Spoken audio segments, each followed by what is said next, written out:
یہ یقین کیسے پیدا ہوا؟ یہ تیقن کیسے ملا؟ ایک ایسی ذات پر جس کو دیکھا نہیں، جس کو چھوا نہیں، جس سے کبھی ہم کلام نہیں ہوئے، جس کو سوچنے بیٹھ جائیں تو مرغ عقل تھک کے گر جائے، جو وہم خیال ادراک کی حدود سے ورا ہے۔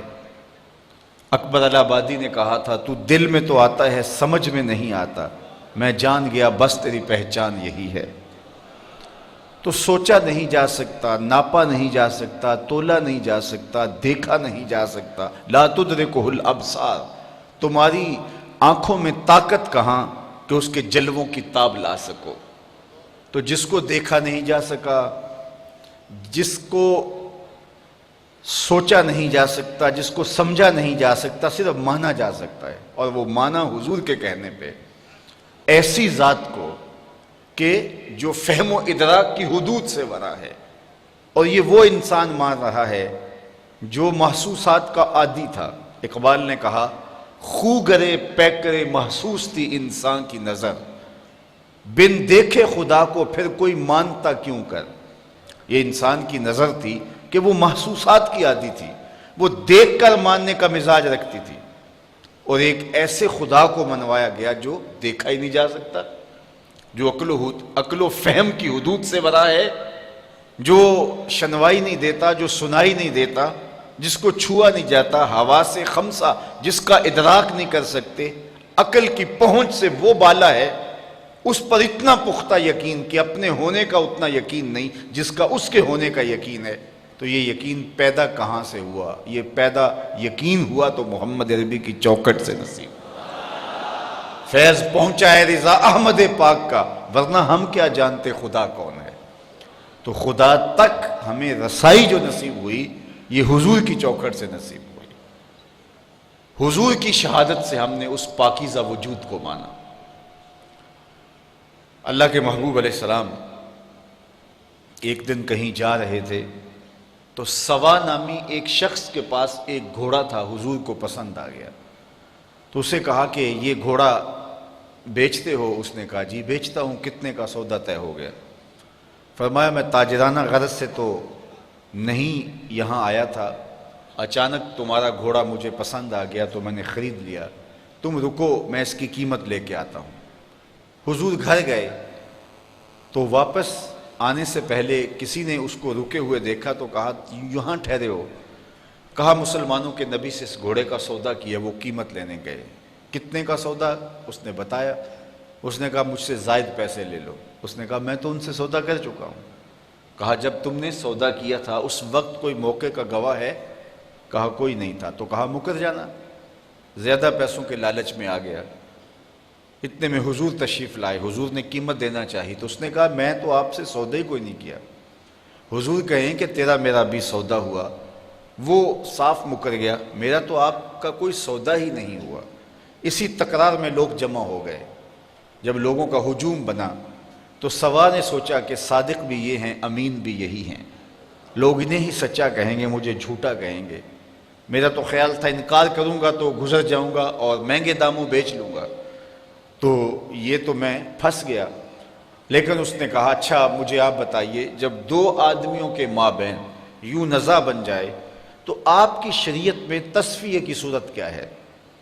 تو میرے حضور نے فرمایا کہ میری شریعت تو یہ کہتی ہے کہ جو شخص مدعی ہے وہ گواہ لائے، والیمین علی من انکر، اور جو انکار کرتا ہے وہ قسم دے۔ اس نے کہا جی طے ہو گیا، اگر آپ نے مجھ سے گھوڑا خریدا ہے، مدعی آپ ہیں، تو آپ گواہ لائیں، اور اگر آپ کے پاس گواہ نہیں ہے تو میں قسم دے دیتا ہوں۔ اس کو پتا تھا کہ گواہ نہیں ہے، مکر گیا تھا، اس کے لیے قسم دینا بھی کیا مشکل تھا۔ اس نے کہا جی ٹھیک، آپ کی شریعت کے مطابق ہی فیصلہ کر دیتے ہیں، اگر آپ نے مجھ سے گھوڑا خریدا ہے تو اس پہ کوئی گواہ پیش کر دے، اور اگر گواہ نہیں ہے تو میں قسم دے دیتا ہوں۔ لوگوں کا ہجوم ہے، اتفاق تھا کہ کوئی گواہ نہیں تھا، تو جب اس نے بار بار مطالبہ کیا آپ گواہ لائیں نہیں تو میں قسم دیتا ہوں۔ مجمع میں موجود ایک صحابی حضرت خزیمہ بن ثابت انصاری رضی اللہ تعالی عنہ آگے بڑھے، سینے پہ ہاتھ رکھا اور سوا سے مخاطب ہو کے کہا قسم گواہی مانگتا ہے، میں گواہی دیتا ہوں۔ اللہ کے رسول نے تجھ سے گھوڑا خریدا ہے، جتنی قیمت حضور بتا رہے ہیں اتنے میں سودا ہوا ہے۔ اس نے مفت تو دیا نہیں تھا، زیادہ پیسوں کے لالچ میں آ گیا تھا اور مکر گیا تھا۔ اس نے بھی سوچا چلو مجھے فرار کا راستہ ملا، کوئی بحث نہیں کی۔ اس نے کہا جی ٹھیک ہے، میرا مطالبہ پورا ہو گیا، لائیے قیمت، اور یہ رہا گھوڑا۔ حضور نے گھوڑا پکڑا، لوگ ہٹنے لگے، مجمع چھٹنے لگا، تو حضور نے حضرت خزیمہ کو بلایا، کہا خزیمہ گھوڑا بھی مل گیا، بات بھی سچ تھی، لیکن تم نے کیسے گواہی دی؟ تم تو موقع پہ موجود ہی نہیں تھے، تو تم نے کیسے گواہی دی؟ سنو حضرت خزیمہ نے کیا جواب دیا، آپ کے سینے میں ٹھنڈ پڑ جائے گی۔ حضرت خزیمہ نے کیا جواب دیا؟ عرض کی حضور آپ کے کہنے پہ ہم نے رب کی گواہی دے دی۔ یہ گھوڑا کیا ہوتا ہے؟ جنت دوزخ کی گواہی دے دی۔ کیا ہم نے دیکھا تھا؟ آپ نے کہا تو ہم نے مان لیا، اور یہ بھی تو آپ ہی کہہ رہے تھے کہ میں نے گھوڑا خریدا ہے۔ حضور نے حضرت خزیمہ کا ہاتھ پکڑ کے فضا میں بلند کیا اور جانے والوں کو کہا رک جاؤ، ٹھہر جاؤ، کسی عدالت میں، کسی کچہری میں گواہوں کی ضرورت ہو، لوگوں سن لو، میری شریعت 2 گواہ مانگتی ہے، لیکن جہاں میرا خزیمہ ہوگا ایک کی گواہی 2 کے قائم مقام۔ تو خدا تک پہنچنے کا راستہ ذات رسالت مآب صلی اللہ علیہ وسلم۔ قرآن مجید کا ایک اسلوب دیکھیے، ارشاد فرمایا وَإِذَا سَأَلَكَ عِبَادِي أَنِّي فَإِنِّي قَرِيبٌ۔ حبیب میرے بندے تیرے پاس آ کے میرا پوچھتے ہیں۔